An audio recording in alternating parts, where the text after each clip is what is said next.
ভূমি সেবা সহ প্রতিটি ক্ষেত্রে জনবান্ধব কর্মসূচি নিয়ে জনগণের কাছে দায়বদ্ধ থাকতে চায় সরকার। ভূমি সেবা সপ্তাহের উদ্বোধনী অনুষ্ঠানে কথা বলেছেন প্রধানমন্ত্রী তারেক রহমান। এ সময় আদালতে মামলা জট কমাতে ভূমি সংক্রান্ত মামলা বিকল্প বিরোধ নিষ্পত্তিতেও জোর দেন প্রধানমন্ত্রী। রিপোর্ট মেহেদী হাসানের। ঈদ আসবে, সাথে ক্যাশব্যাকও আসবে। নিজের বা প্রিয়জনের জন্য কেনাকাটায় এবারও নগদ পেমেন্টে পাচ্ছেন দারুণ ক্যাশব্যাক। তাই যাই কিনুন, পেমেন্ট করুন নগদে। ভূমি সংক্রান্ত সেবা আর হয়রানি যেন একই সূত্রে গাঁথা।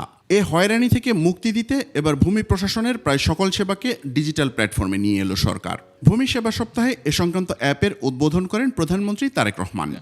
আনুষ্ঠানিকভাবে আমি এই মেলার শুভ উদ্বোধন ঘোষণা করছি। বক্তব্য দিতে গিয়ে বলেন, নির্বাচনের আগে 31 দফা ও নির্বাচনী ইশতেহারে ভূমি সংক্রান্ত সেবা আধুনিকায়নের প্রতিশ্রুতি দিয়েছিল বিএনপি। ভূমি সেবা মেলা উদ্বোধনের মাধ্যমে সেই প্রতিশ্রুতি পূরণ করা হলো। প্রতিটি ক্ষেত্রে এমন জনবান্ধব থাকতে চায় সরকার। সরকার পর্যায়ক্রমে একের পর এক নির্বাচনী ইশতেহারের প্রতিটি দফা বাস্তবায়নের মাধ্যমে জনগণের কাছে দেওয়া ওয়াদা পূরণের রাজনীতিকে এগিয়ে নিয়ে যাবার চেষ্টা করছে। শুধুমাত্র জমিজমা সংক্রান্ত বিষয় নয়, প্রতিটি ক্ষেত্রেই জনবান্ধব কর্মসূচি নিয়ে সরকার জনগণের কাছে দায়বদ্ধ থাকতে চায়।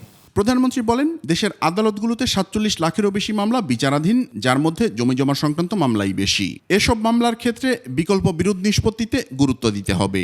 জমিজমা সংক্রান্ত মামলা বা দেওয়ানি মামলাগুলো পর্যায়ক্রমে নেগোসিয়েশন বা আলোচনা, মধ্যস্থতা বা সালিশ কিংবা সমঝোতার মাধ্যমে বিকল্প বিরোধ নিষ্পত্তির পথ কার্যকর করা গেলে একদিকে আদালতে বিচারাধীন মামলার জট কমবে, অপরদিকে দ্রুততম সময়ের মধ্যে জমিজমা সংক্রান্ত বিরোধ নিষ্পত্তি করাও সহজ হবে। সকল জেলা উপজেলায় শুরু হওয়া ভূমি মেলায় নামজারি, অনলাইনে ভূমি উন্নয়ন কর প্রদান, রেকর্ড সংশোধন ও খতিয়ান গ্রহণের মতো সেবাগুলো মিলবে। জমিজমা সংক্রান্ত মেহেদী হাসান, 21 টেলিভিশন, ঢাকা।